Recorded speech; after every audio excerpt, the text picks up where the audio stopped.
नमस्कार। मैं राकेश वर्मा सभी का स्वागत करता हूं आपके अपने परिवार एसएन गुरुकुल पर।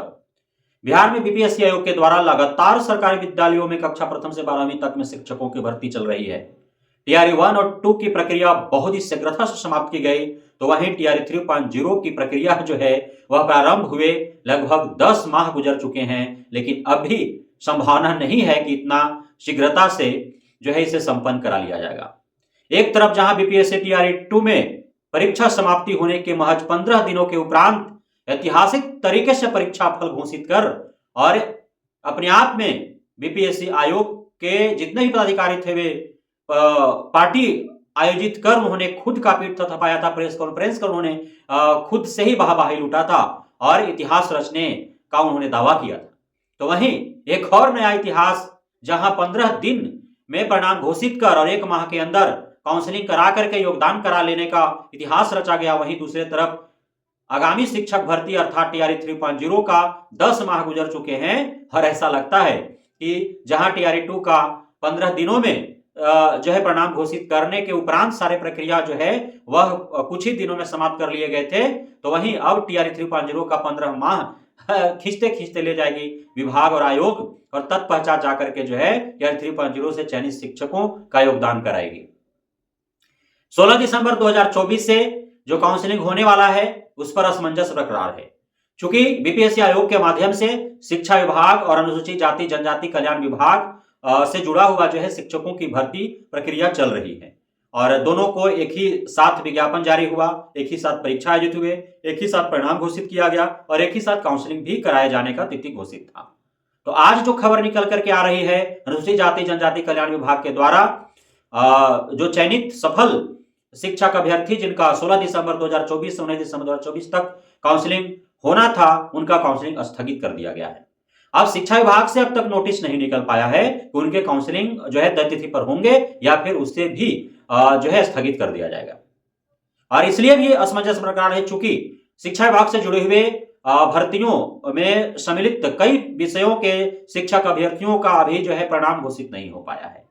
तो जब परिणाम ही घोषित नहीं हो पाया है, मेरिट सूची नहीं बन पाया है, तो फिर काउंसलिंग कैसे हो पाएगा, यह जो है विचारणीय विषय है।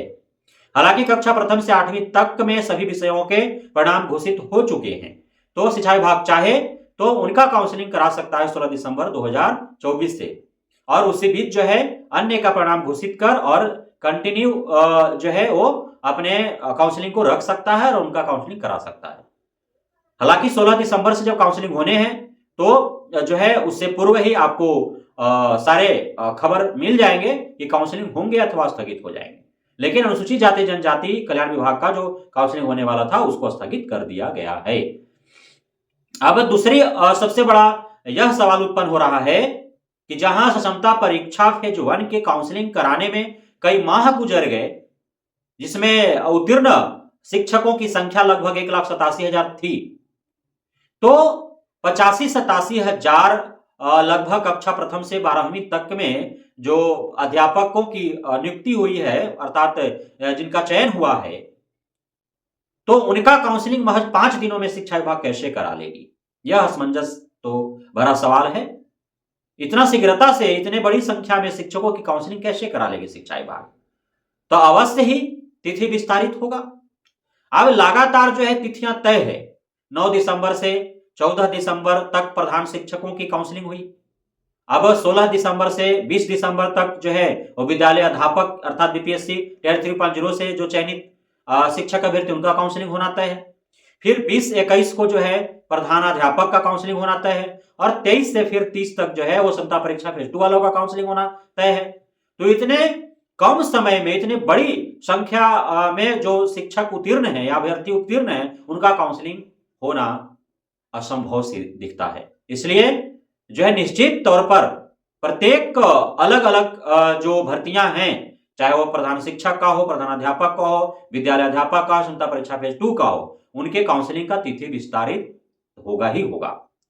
अब सबसे बड़ा जो खबर एनआईएस टिकट धारियों के लिए है कि यदि 16 दिसंबर से होने वाला काउंसलिंग स्थगित हो जाता है तो बहुत बड़ा अवसर मिल जाएगा एनआईएस धारियों को सरकार और विभाग से लड़ने के लिए समय उन्हें प्रदान हो जाएगा ताकि वे टीआरई 3.0 में खुद को शामिल करा सकें और तब जो है टीआर 3.0 की प्रक्रिया संपन्न हो।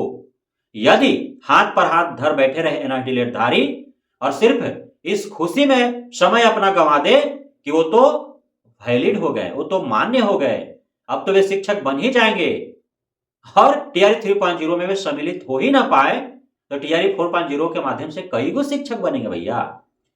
तो आपको संघर्ष करना होगा कि आप टीआर 1 सप्लीमेंट्री में भी सम्मिलित हो, टीआर 2.0 में भी आपका परिणाम घोषित हो, टीआर 3.0 में भी आपके लिए पोर्टल खोल परीक्षा हो, आपको आमंत्रित किया जाए, आवेदन परीक्षा आपके लिए आयोजित की जाए, परिणाम घोषित हो आपका और साथ में फिर काउंसलिंग और साथ में नियुक्ति हो। यह अवसर आपको मिलने चाहिए, यह अवसर आपको मिलने चाहिए क्योंकि अतिथि शिक्षकों के संदर्भ में जब माननीय पटना हाई कोर्ट ने आदेश पारित किया तो परीक्षा से पूर्व पोर्टल खोल के उनसे आवेदन लेकर के और उनका एडमिट कार्ड जारी करके परीक्षा लिया गया कि नहीं लिया गया? तो फिर आपको क्यों नहीं दिया जाना चाहिए जब आप मान्य हैं? तो भैया खाली वो जो है उत्साहित होने से आप शिक्षक नहीं बन जाइएगा। उत्साहित होने के साथ साथ आपको मजबूती से खुद को शामिल कराने के लिए और अत्यधिक लड़ाई लड़नी पड़ेगी। तो यह सुनहरा अवसर है। यदि 16 दिसंबर से होने वाला काउंसलिंग स्थगित हो गया तो आप जो है अपना अधिकार को मांगे नहीं बल्कि छीन ले, लड़ाई लड़ें और विभाग और सरकार को मजबूर कर दे कि माननीय सुप्रीम कोर्ट ने एनआईडी धारी को मान्य कर दिया है, अब वह रेगुलर टीआर के भांति कक्षा प्रथम से 8वीं तक में शिक्षक बन सकते हैं। टीआर 3.0 से वंचित कैसे रहेंगे? अभी प्रक्रियाधीन है, उनके लिए पोर्टल खोर आवेदन आमंत्रित किया जाए और उनको परीक्षा आयोजित की जाए, परिणाम घोषित किया जाए और उन्हें भी जो है भर्ती लिया जाए।